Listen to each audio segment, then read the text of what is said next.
We'll start off with the blessing that we make before we learn from the Torah. Baruch atah Adonai Eloheinu melech haolam asher kedeshanu b'mitzvosav v'tzivanu al divrei Torah.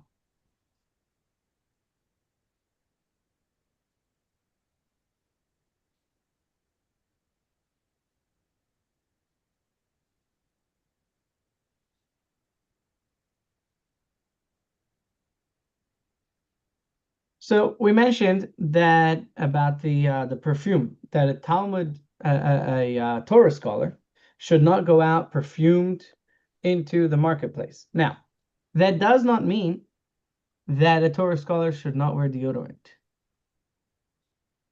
That means that in those days, the people who would walk around with strong perfumes were not up to holy and saintly activity. Therefore, because this oil was scented, was like a perfume kind of oil, it would not be appropriate for a Torah scholar to wipe it on their forehead. Therefore, they would wipe it instead on the forehead of the attendant who was serving the meal. And if that attendant was also a Torah scholar, he would wipe it on the wall. So now that we've mentioned certain things that are unbecoming of a Torah scholar, the sages taught in a brisa. And we're going to quote this brisa that has that speaks about this concept. There are 6 things that are disgraceful for a Torah scholar. He may not go out perfumed into the marketplace. He may not go out of his house alone at night. He may not go out wearing patched shoes. He may not converse with a woman in the marketplace. He may not recline and participate in a meal in the company of ignoramuses. He may not be the last to enter the study hall. And some say he may not take long strides, and he may not walk with an upright posture. So now the Gemara is going to unpack all these statements. The Gemara elaborates on the statements of the Brisa. He may not go out and perfumed into the marketplace. Rabbi Abba, the son of Rabbi Chia bar Abba, said in the name of Rabbi Yochanan, this prohibition only applies in a place where they're suspected of homosexuality. One who goes out into the marketplace perfumed will arouse suspicion.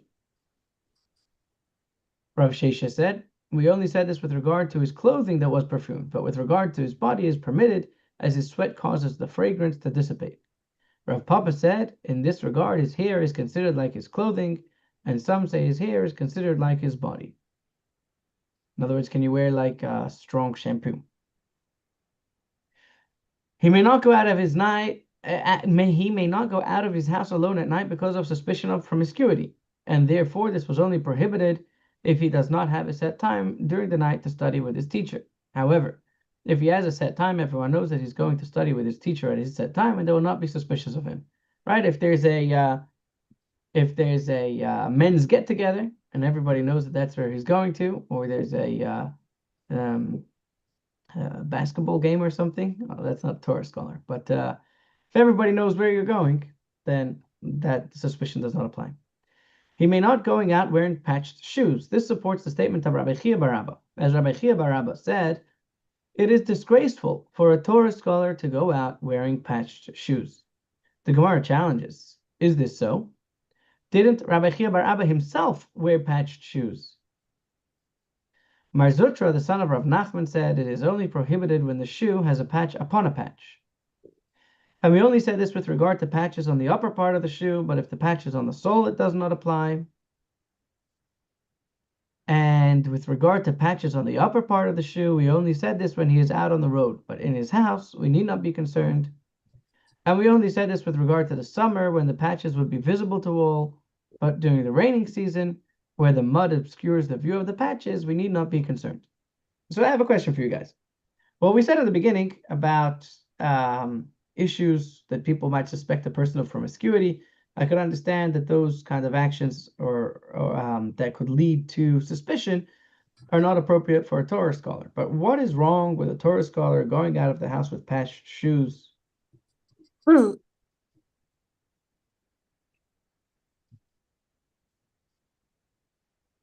Any ideas?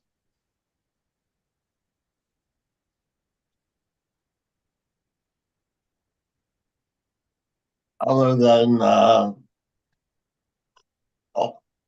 being perceived as not being able to afford good shoes, but I mean, I'm sure there were many Torah scholars who were that poor. All I can think of is patches may be a sign of poverty or disrespect for Torah knowledge itself somehow. Very good. Adiak, I Or see unless here. maybe it has something to do with the prohibition against two types of cloth. Like you can't with the linen and the cotton, or the linen and the wool can't Good be thinking together. there. So Good maybe it's thinking there. Over here, I think he's talking about leather patches on leather shoes, but good thinking. Rabbi, Yeah, go maybe ahead. maybe because wearing patchy pants is like not formal, and maybe that's a way, like, being formal is like a way in which you show respect for God or something. Maybe that's Yeah, why. that's what I was thinking. Something Right. along. So what Adiak and what Chaim were saying is what I was thinking, which is that just like in the military, there's a certain dress code. And the dress code is not because of the person themselves, and it doesn't matter how much money they do or don't have, but it's out of respect for what you represent. It's really respect for the American flag. So a Torah scholar is not his own person. A Torah scholar is also a representative of God. And it would be disrespectful to the Torah knowledge and disrespectful to God um, to walk with dirty clothing or with patched up clothing. So what did the really poor people do? That is a very good question. Hopefully, there were people who were not as poor as them who would help them get new shoes. Conversely, if the entire congregation was poor, well, then if everybody is wearing patched shoes with double patches and patches upon patches, then it's not a sign of disrespect because that's what everyone does. Well, there's a lot of emphasis on appearances. Correct. that's what I was thinking. What about patched clothing? What about an overcoat that has a patch?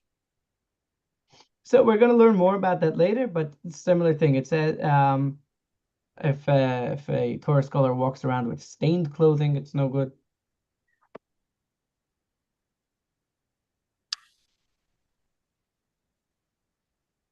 Yeah. He may not converse with a woman in the marketplace, Rav Chisda said, even if she is his wife. This was also taught in a brisa. One may not converse with a woman in the market, even if she is his wife, even if she is his daughter, even if she is his sister. For not everyone is well versed in the identity of his female relatives, and they will suspect that he is talking to women who are not his relatives. Again, this is out of suspicion of promiscuity. He may not recline and participate in a meal in the company of ignoramuses. The Gemara explains what is the reason. Perhaps he will be drawn after them and emulate them. He may not be the last to enter the study hall, the Gemara explains, because they will call him negligent, in other words, careless and lazy. Some say he may not speak. Somebody Sorry? has to be the last one in there. Sorry? Somebody has to be the last one. I mean, if you have a lot of students going to the study hall, somebody has to be last. Maybe it's metaphorical. Someone has to be last, but last one is a rotten egg. So I was the last one in today. So that means I'm lazy and ignorant. Nope. Or I'm a rotten egg. You are not a rotten egg. Um, I Sure, was you the are last busy one with in. good and holy pursuits. I was the last one here today. So I I'm mean, not, The next time you'll make sure to this log is in early. this is like the same thing as a study hall. I'm not I going to mean, touch that one. It's too easy. But how hey, I didn't say anything about dining with ignoramuses. But how regarding ignoramuses? What about at the Seder, the son who does not know? the simple son who does not know? Oh, He that is a very good question. We're getting a That's lot of not, good no, questions today. if it's too young, he's not an ignoramus. An ignoramus has to be somebody well, we don't know who's how old we don't enough. know we don't know how old he is. He's too simple. An ignoramus is not a simple person. A simple person is not an ignoramus. An ignoramus is someone who should know but doesn't Huh. or refuses. I like that That's distinction. someone who's unable to know. I like that distinction. That's an uneducated person. I like that distinction. Yeah. Because I believe that that's the intent over here. Simple people are often more God-fearing and bigger mensches than sophisticated people. And so I don't think there's any issue with dining with God-fearing people, good people.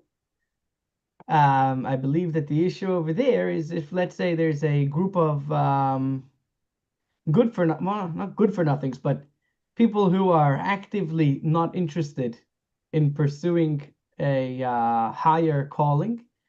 And if they, they're your buddies and they say, hey, come have a beer with us, then it will take you down from your current standing. Adia, go ahead. Yeah, I actually agree with what Mr. Shane said, because I think I also agree with the fact that an ignorant is not someone that doesn't know, but someone that refuses to know.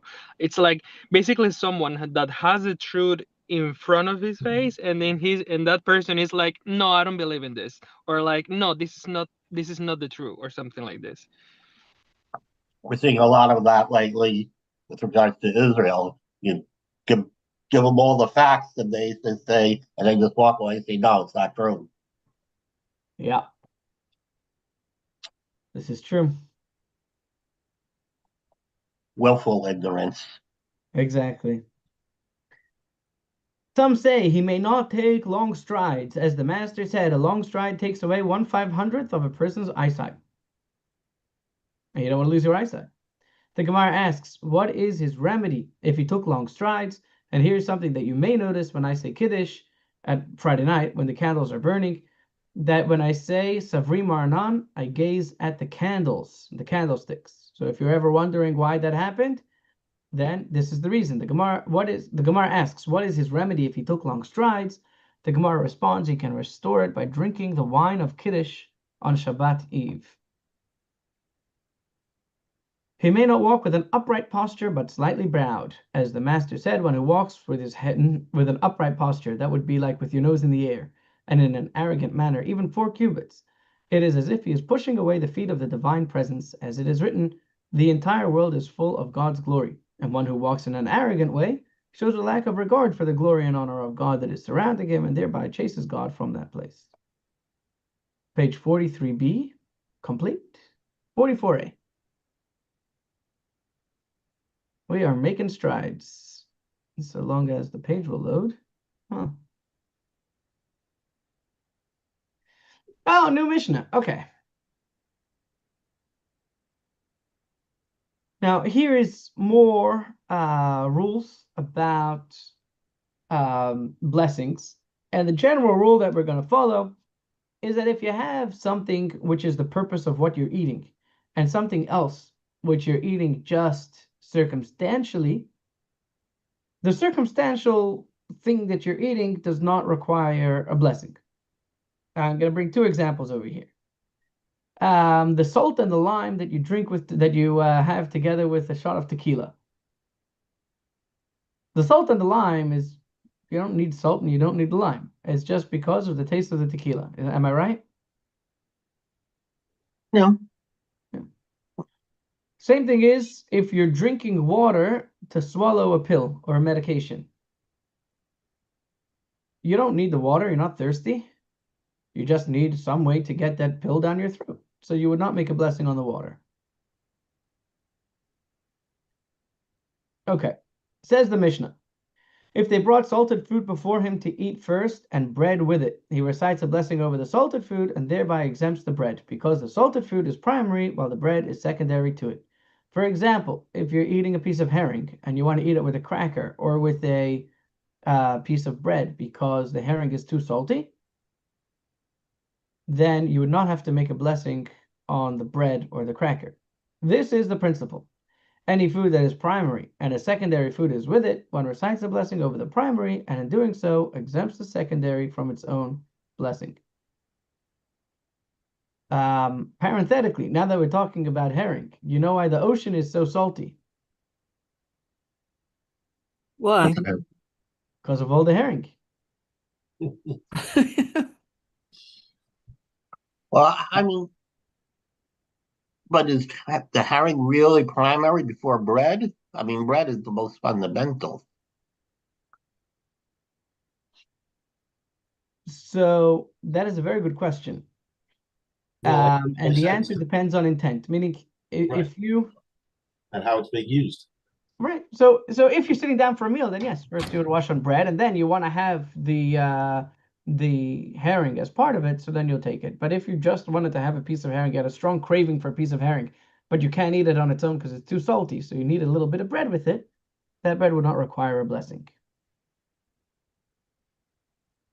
Usually what I would do is first make a blessing, make hamotzi, eat the piece of bread, have a bite of the bread, and then have the other thing with it. So you're eating first the bread for itself, and then the herring together with it. And of course, as Chaim mentioned, if you're sitting down for a meal and herring happens to be on the plate on the menu, but you're not sitting down for herring, you're sitting down for a meal. So it would be appropriate to first wash your hands, make hamotzi, break the bread, take a bite, and then move into the rest of the dishes.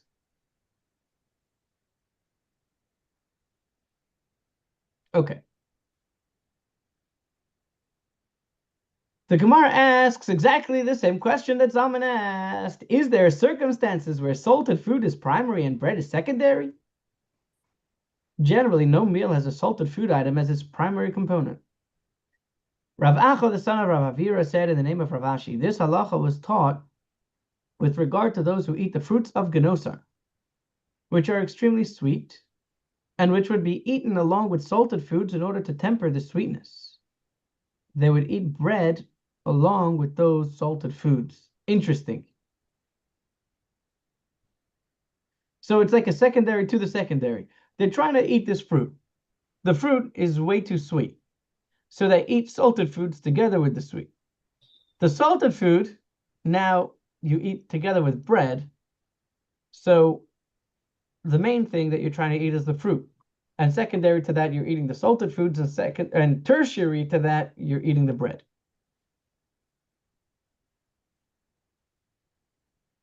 Okay? And because these fruits are very special, Rashi explains that these fruits is fruit from from next to the Kinneret. And because these are fruit from Israel and from a beautiful part of Israel next to the Kinneret, which is a lake in the north of Israel, if I'm not mistaken, Right. they are even more important or more sought after than bread itself. Because they're in their own right, they take precedence over bread. Okay. So now that we're talking about these special fruits, the Gemara employs some hyperbole in praising the fruits of Genosar.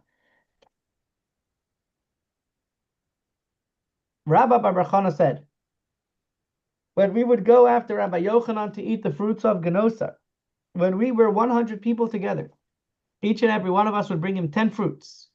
And when we were 10 people together, each and every one of us would bring 100 fruits.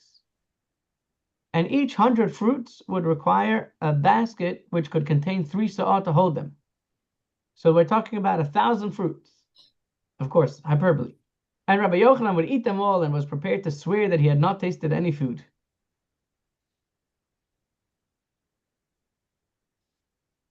The Gemara asks, does it enter your mind that he claimed that he had not tasted any food? Rather say that he had not tasted any sustenance. Due to their delicious taste, he was still not satiated. The Gemara continues to wax hyperbolic. Rabbi Abahu ate fruits of Ganosa until the sweet, lush fruits made his skin so slippery that a fly would slip from his forehead. Rav Ami and Rav Asi would eat them until their hair fell out. Rav Shimon ben Lakish would eat them until he became confused. And then Rabbi Yochanan would tell the household of the Nasi about his condition. I guess he would become altered mental status. In today's day and age, they would probably call it, what's the word? I should know this. Dementia? Hyperglycemic. Mm. And hyperglycemia can cause a person to have altered mental status. And Rabbi Yehuda Nasiya would send the authorities after him, and they would take him to his house. What kind of fruit is this? Some kind of fruit that grows next to the Kinneret. I'm not sure.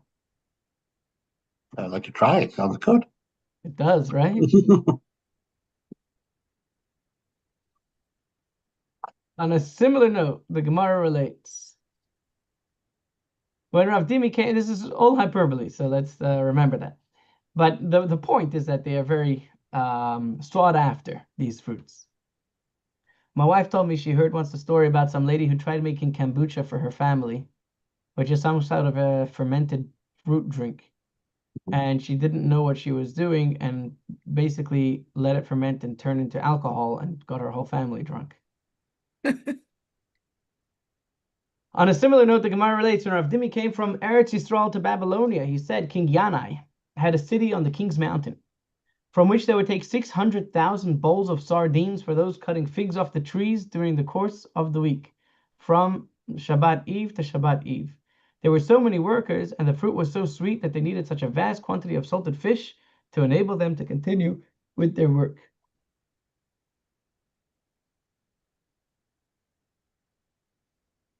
Now that we're talking about the king's mountain in the Holy Land, in Eretz Yisrael, when Rav Dimi came from Eretz Yisrael to Babylonia, he said King Yanai had a tree on the king's mountain, from which they would remove 40 sa'ah of pigeons from 3 broods every month. When Rabbi Yitzchak came from Eretz Yisrael to Babylonia, he said there was a city in Eretz Yisrael named Gufnit, in which there were 80 pairs of brothers who were priests, married to 80 pairs of sisters who were all from priestly families. I think it says, I don't know if they were twins or just brothers. And to assess the frequency of that phenomenon, the Gemara relates the sages text from Surah to Nahardah, and with the exception of the daughters of Rav Chisda, who were married to Rami Bar Chama and his brother Mar Ukva Bar Chama, they could not find a similar case. And even in the case that they found, although the sisters were the daughters of a priest, the brothers were not priests. Throughout virtually the entire country of Babylonia, they could not find the similar circumstances, and here we have a city called Gufnit, in which you have 80 pairs of brothers who were Kohanes married to 80 pairs of sisters who were the daughters of Kohanes. On the topic of salted food, Rav said, any meal in which there is no salt is not considered a meal. Rav Chia bar Abba said that Rabbi Yochanan said, any meal in which there is no cooked item with gravy is not considered a meal.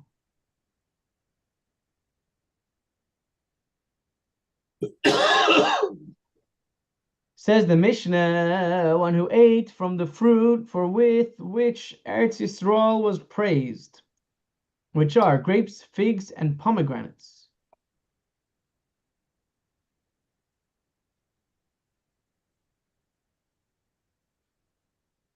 Recites the 3 blessings of grace after meals, as he would say after eating bread. This is the statement of Rabban Gamliel. We've quoted this Mishnah before. And now we're learning the Mishnah inside as a Mishnah. And the sages say one need only recite 1 blessing abridged from the 3 blessings of grace after meals. Rabbi Akiva says the 3 blessings of grace after meals are not restricted to bread. Rather, even if one ate boiled vegetables, but it was his primary sustenance, he recites the 3 blessings of grace after meals. Additionally, one who drinks water to quench his thirst recites, by whose word all things came to be. And Rabbi Tarfon said he recites, who creates many forms of life and their needs.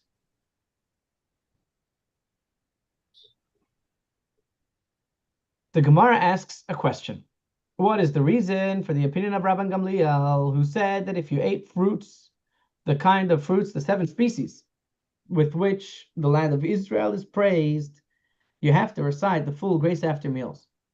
The Gemara responds, as it is written in the verse that deals with the praise of Eretz Yisrael, a land of wheat and barley, vines, figs, and pomegranates, a land of olive oil and honey. And it is written, a land in which you will eat bread without scarcity. And it is written, and you will eat and be satisfied, and then you shall bless the Lord your God for the good land that he has given you. Rabban Gamliel concludes from here that the fruits for which Eretz Yisrael was praised are included in the mitzvah to recite a blessing after eating. Since that Torah portion alludes to 3 blessings, these fruit require also a full 3 blessings. And what do the rabbis hold?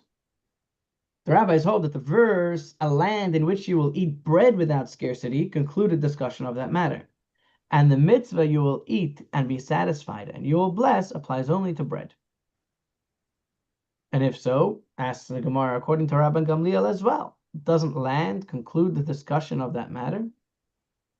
Rather, according to Rabban Gamliel, that verse is necessary in order to exclude one who is chewing raw wheat from the obligation to recite grace after meals. Even according to Rabban Gamliel, it does not have the legal status of bread, only bread does. Rav Yaakov Bar Idi said in the name of Rabbi Chanina, anything that is from the 5 species of grain, at the start one recites over it, Borei Minei Mezonos, who creates the various kinds of nourishment, and at the end, one blessing abridged from the 3 blessings of the grace after meals, and this is of course not talking about if you made bread out of it, but anything other than bread. Rabba Bar Mari said, for example, like cakes and cookies and stuff. Rabba Bar Mari said that Rabbi Yeshua ben Levi said, anything that is from the 7 species for which Eretz Yisrael was praised, at the start one recites of it, you create the fruit of the tree, and afterwards, at the end, one blessing abridged from the 3 blessings of the grace after meals. Abaye said to Rav Dimi, what is this formula of the one blessing abridged from the 3 blessings of grace after meals? So he says like this. Over fruits of a tree one recites for the tree and the fruit of the tree, and for the produce of the field, and for the desirable, good, and spacious land that you gave as a heritage to our ancestors, that they might eat of its fruit and be satisfied with its goodness. Have compassion, Lord our God, upon Israel, your people, and upon Jerusalem, your city, and upon your temple, and upon your altar. May you rebuild Jerusalem, your holy city, swiftly in our time, and may you bring us back there, rejoicing in it, as you are good and do good to all.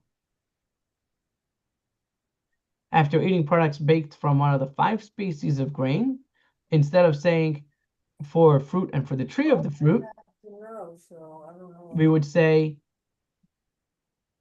for nourishment and sustenance and for produce of the field, and he concludes for the land and for the nourishment. Okay. All right. Bye. However, the question was raised in terms of conclusion of the blessing at the end. With what does he conclude the blessing? Because we know that you can't conclude a blessing with 2 themes. So which of the themes should he conclude the blessing? Do you make a conclusion of the blessing about the nourishment or about the land? Because we spoke about nourishment in the blessing, we spoke about the land of Israel in the blessing, and at the end, what are we thanking God for? Are we concluding with thanking God for nourishment, or are we concluding thanking God for the land? So when Rav Dimi came from Eretz Yisrael to Babylonia, he said that Rav would actually, when we do the blessing over the new moon, he would conclude that blessing, blessed are you, Lord our God, who sanctifies Israel and the new moons. So apparently one can conclude a blessing with 2 themes. So what does one recite over here? Rav Chisda said, you finish saying, you, Lord our God, for the land and for its fruits. Rabbi Yochanan said, for the land and for the fruits.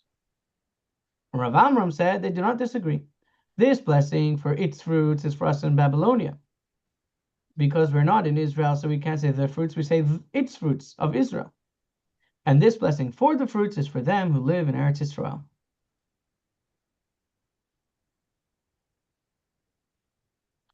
Rav Nachman Bar Yitzchak strongly objects.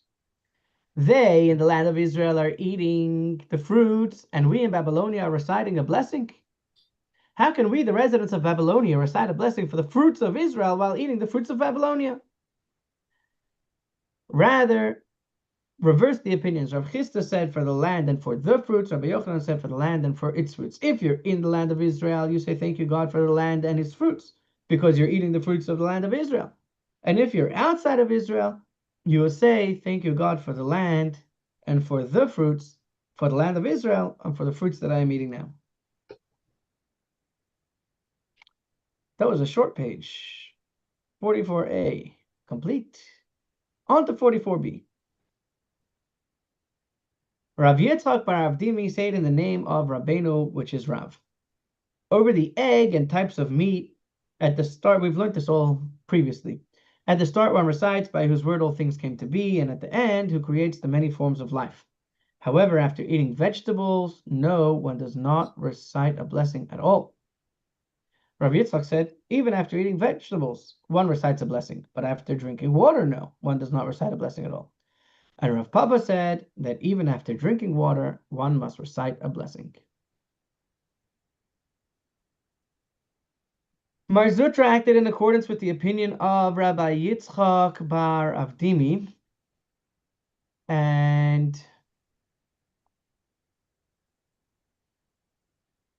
did not recite a blessing after eating vegetables, while Rav Shimi bar Ashi acted in accordance with their opinion of Rabbi Yitzchak and recited a blessing after eating vegetables. And a mnemonic by which to remember which sage acted in accordance with which is 1 like 2 and 2 like 1. In other words, Mar Zutra, who is known only by his name and not by his patronymic. What's a patronymic? Son of. Oh, okay. Mar Zutra is known by his name and not by his patronymic, and acted in accordance with Rav Yitzchak bar Avdimi, who is known by his name and his patronymic. Rav Shimi bar Ashi, who is known by both his names, followed the opinion of Rabbi Yitzchak, who is known only by his first name. So the one with one name did like the one with two names, and the one with two names did like the one with one name. 1 like 2 and 2 like 1. On this topic, Rav Ashi said, at times when I remember, I act in accordance with the opinions of all of them and recite a blessing even after drinking water.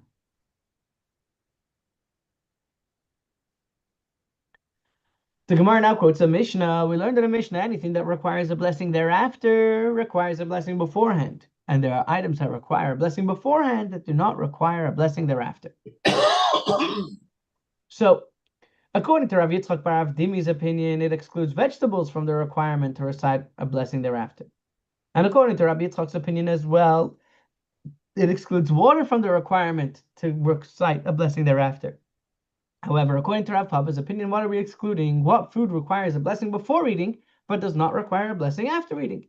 According to Rav Papa, everything, including water, requires a blessing afterwards. The Gemara responds, it comes to exclude mitzvahs, as one recites a blessing before performing a mitzvah, but not thereafter.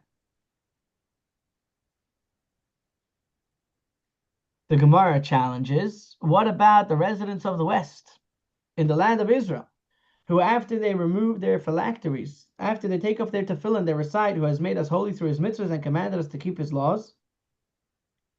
What does the halach in the Mishnah come to exclude? In Eretz Yisrael, some of those people would, when they would take off their tefillin, make another blessing. So then over here too, when it comes to mitzvahs, also they recite a blessing beforehand and afterwards. So what is this that the Mishnah was referring to when it said that there are some things that require a blessing beforehand but not afterwards? The Gemara responds, it serves to exclude types of fragrances. Everyone agrees that no blessing is recited after smelling them.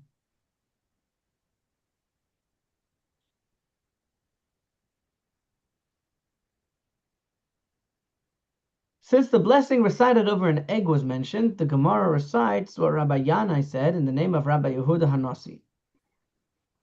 Anything that is an egg's equivalent in volume, an egg is superior to it. Similarly, when Ravin came from Eretz Yisrael to Babylonia, he said, a lightly cooked egg is better than 6 loig of fine flour. Loig is a measurement.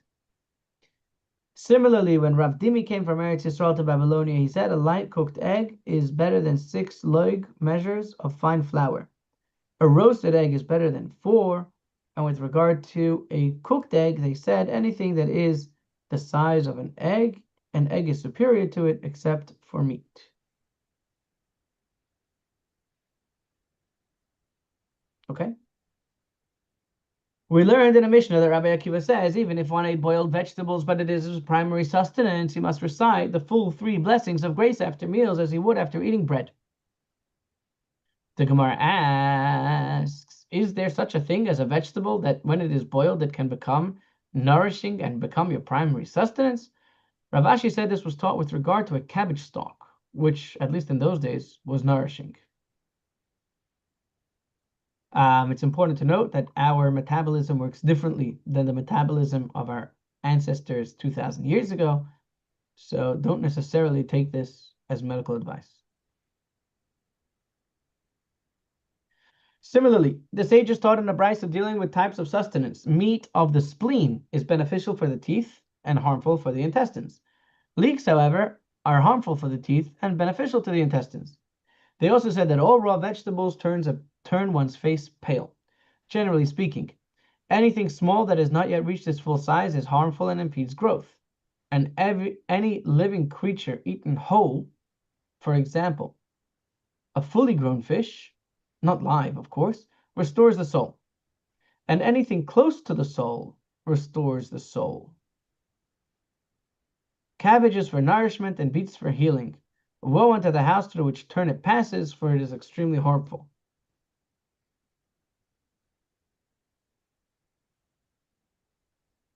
Okay, so now we're going to explain all of this. The master said in the Brisa, the spleen is beneficial for the teeth and harmful for the intestines.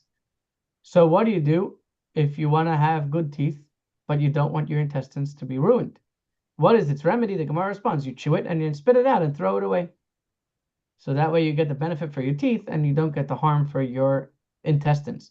Leeks are harmful for the teeth and beneficial for the intestines. The Gemara asks, so what is its remedy? The Gemara responds, one should boil them and swallow them without chewing. So you get them in your intestines, but not in your teeth. All raw vegetables turn a person's face pale. Rabbi Yitzchak said it refers here to the first meal after bloodletting, when a person should be eating more substantial food. And in those days, bloodletting was their primary form of Killing people. Sorry? Killing people. Healing people. Yeah. Killing, I said. It was a joke. Oh, got it. Okay, yeah. Like today, the big hype is vaccinations. Back then, the big hype was bloodletting. Yeah, right. The two are comparable. What do you mean by that? Are you serious? You're comparing medieval bloodletting to vaccines, which are the result of years of scientific research? No, I'm saying that today, the primary method of healing, or one of them at least, or maybe antibiotics.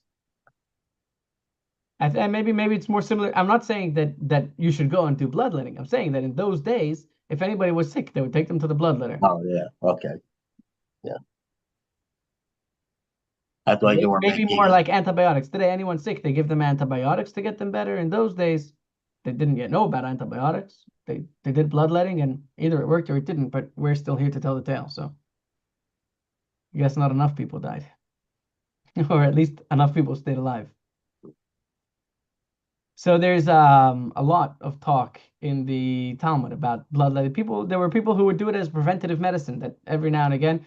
I think the theory of it was that if you do bloodletting, then the bad stuff that's grown in you will come out, and then you can replenish it with wine and water and good, red meat and good food, and that way you don't get so much of a buildup of the bad enzymes in your blood.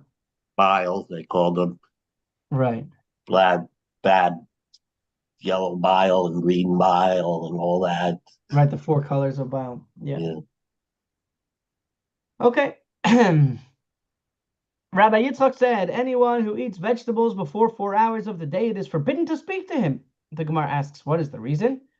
The Gemara explains, that is because the smell of vegetables from his mouth bothers others who have not yet eaten. And in general, Rabbi Yitzchak said, it is forbidden to eat raw vegetables before 4 hours into the day. Let's finish one more story. The Gemara relates that Amemar, Mar Zutra, and Rav Ashi were sitting. They brought raw vegetables before them before 4 hours of the day. Amemar and Rav Ashi ate, and Mar Zutra did not eat. They said to him, what is your thinking that led you not to eat? Was it because Rav Yitzchak said, anyone who eats vegetables before 4 hours of the day, it is forbidden to speak to him because of the smell? We're all eating, and you're speaking with us. So, of course, you could eat. He said to them, no, I hold in accordance with the other halacha of Rabbi Yitzchak, as Rabbi Yitzchak said, simply not with any reasons. It is forbidden to eat raw vegetables before 4 hours of the day. We'll pause here. And tomorrow, please join us at 11 a.m. for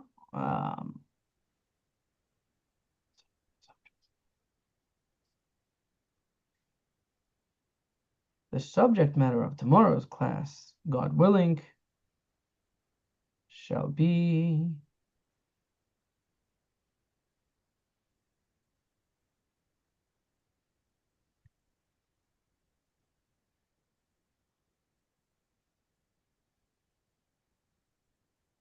where is this?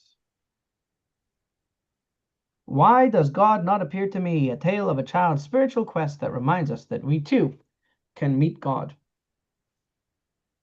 Wishing you all a wonderful day, happy day, healthy day. Mark your calendars next week, Tuesday night, for a mensch club for men. It'll be next week, Tuesday night, 8:30 to 10 p.m. with steaks and beers. And I think an $18 cover charge. A link will be going out today, God willing. Thank you. Sounds good. God bless you. Thank you. And looking forward to seeing you tomorrow.